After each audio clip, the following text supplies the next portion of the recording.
യാത്രാരംഭം. അഗ്രജൻ തന്നെ പരിചരിച്ചെപ്പോഴും അഗ്രേ നടന്നുകൊള്ളണം പിരിയാതെ. രാമനെ നിത്യം ദശരഥനെന്നുള്ളിലാമോദമോടു നിരൂപിച്ചു കൊള്ളണം.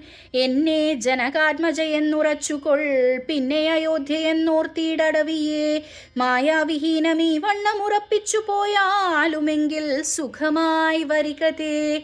മാതൃവചനം ശിരസ്സി ധരിച്ചുകൊണ്ട് ആദരവോടു തൊഴുതു സൗമിത്രിയും തന്നെ ചാപശരാദികൾ കൈക്കൊണ്ടു ചെന്നു രാമാന്തികെ നിന്നു വണങ്ങിനാൻ.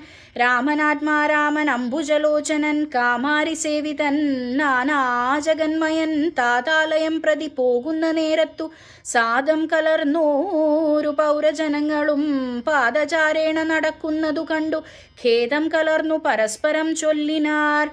കഷ്ടമാഹന്ത കഷ്ടം, പശ്യ പശ്യ, ഹാ കഷ്ടമെന്തിങ്ങനെ വന്നതു ദൈവമേ. സോദരനോടും പ്രണയിനി തന്നോടും പാദചാരേണ സഹായവും കൂടാതെ മുഗ്ധമൃദുതര സ്നിഗ്ധപാദങ്ങളാൽ നിത്യം വനാന്തേ നടക്കെന്നു കൽപ്പിച്ച പൃഥ്വീശചിത്തം കഠോരമാത്രേ തുലോം.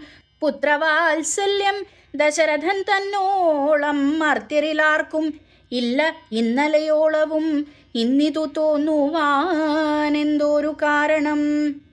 രാഘവൻ താതഗേഹം പ്രവേശിച്ചുടൻ വ്യാകുലഹീനം വണങ്ങിയരുൾ ചെയ്തു കൈകേയിയാകിയ മാതാവു തന്നോടു. ശോകം കളഞ്ഞാലും അമ്മേ മനസ്സിത്തെ, സൗമിത്രിയും ജനകാത്മജയും ഞാനും സൗമുഖ്യമാർന്നു പോവാനായി പുറപ്പെട്ടു. ഇഷ്ടവാക്യം കേട്ടു കൈകേയി സാദരം പെട്ടെന്നെഴുന്നേറ്റിരുന്നു സസംഭ്രമം. ശ്രീരാമനും മൈഥിലിക്കും അനുജനും ചീരങ്ങൾ വെവ്വേറെ നൽകിനാളമ്മയും. ധന്യവസ്ത്രങ്ങൾ ഉപേക്ഷിച്ചു രാഘവൻ വന്യചീരങ്ങൾ പരിഗ്രഹിച്ചിടിനാൻ. പുത്ര ഹാ രാമ സൗമിത്രേ ജനകജേ രാമ രാമ ത്രിലോകാഭിരാമാംഗാ ഹാ ഹാ മമ പ്രാണസമാനാ മനോഹരാ.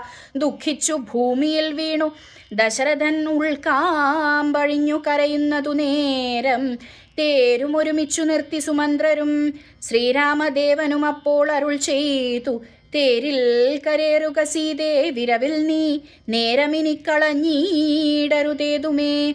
സുന്ദരി വന്ദിച്ചു തേരിൽ കരേറിനാൾ. ഇന്ദിരാവല്ലഭനാകിയ രാമനും മാനസേ ഖേദം കളഞ്ഞു ജനകനെ വീണു വണങ്ങി പ്രദക്ഷിണവും ചെയ്തു താണു തൊഴുതുടൻ തേരിൽ കരേറിനാൻ.